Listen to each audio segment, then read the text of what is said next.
Dako nga bahin sa pagsinalayo sa mga komunidad diri sa Panay ang mga folklore nga nagalakip sa mga istorya nga gindihon madugay na nga tinuig o kun dekada ang nakaligad.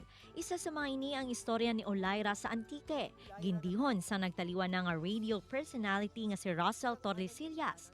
Ini ang nangin popular sa mga tagpalamati. Ang istorya ni Olaira ang ginahatagan naman sang kabuhi sa madinalagon nga play nga ginsulat sang Ilonggo director nga si Kevin Piamonte. Sa mga ulihing tubo nga posible wala nalabot sang istorya sini, si Olaira kilalahon ta. Mga kapuso, makapunta sa mga agang Ilonggo nga film kag theater director, scriptwriter kag actor para istoryahan ang isa ka bantog nga istorya sa probinsya sang Antique nga ginpasundayag bilang isa ka dance drama, ang kabuhi ni Olaira. Let's welcome Direk Kevin Piamonte. Good morning, Direk, kag welcome sa GMA Regional TV Early Edition.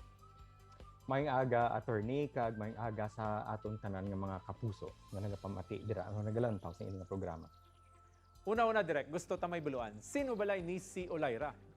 Si Olaira, amo nang ginahambal nila nga prinsesa na siya sang dagat. Si Olaira actually, kung basihan naton sa istorya ni Russell Tordesillas, bata ini siya sang emperor kag emperatrice. Kumbaga halini sila sa ibang lugar sa Europa. Kag si Olaira actually isa ni sila ka tamaw. Sa ila nga kalibutan wala ini sila sa mga kalag.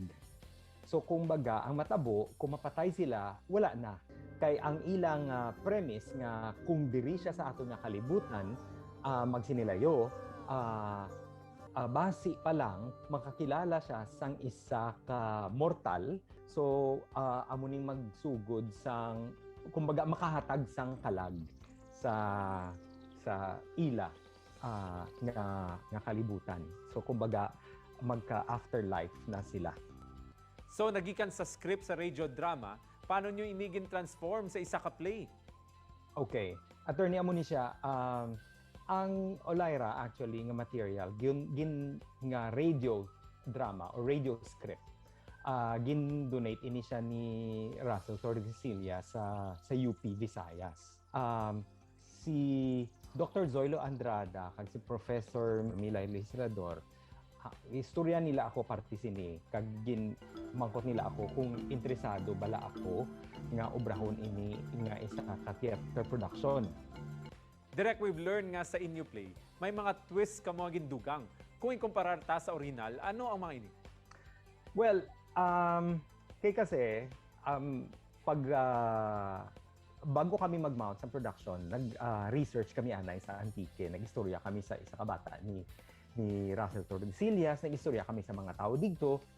Ay ang isa namon nga nahibaluan nabatian namon naggrabe gid kahit ang Olaira prinsesa kang dagat dito sa mga taga-Antique. Guwa na ini sa radyo, mag-airing na ini sa radyo, gaunta tanan.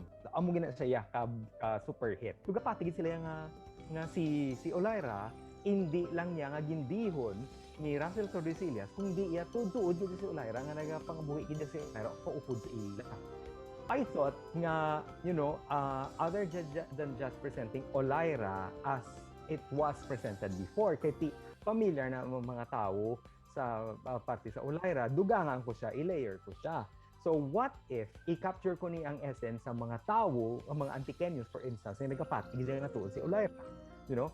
And at the same time, nga si Russell Tordesillas nagkapangabuhi sa iya mismo nga istorya. May interaction gid sila yan ni Olaira. Pagkatapos ng inyong pagpasalida, nangin positibo ang reaksyon sa mga tumalanaw. Ano ang imo na batyagan? Well, I was very happy kay after sa to, ka-instantaneous ang reaction ng audience as nasadyahan gid sila. And in fact, ang iban sa to naging memes or something, as in like tanan sila ginakpang-quote nila ang iban nga linya nga ginsulat ko dito sa play nga ato. Direk, hindi malipod nga madamo sa ato ng padayon nga nagapati sa mga tamawo kag sa mga supernatural beings. Para sa imo, ano bala ang ginapakita sini? Si attorney, as in like ang aton nga kultura actually is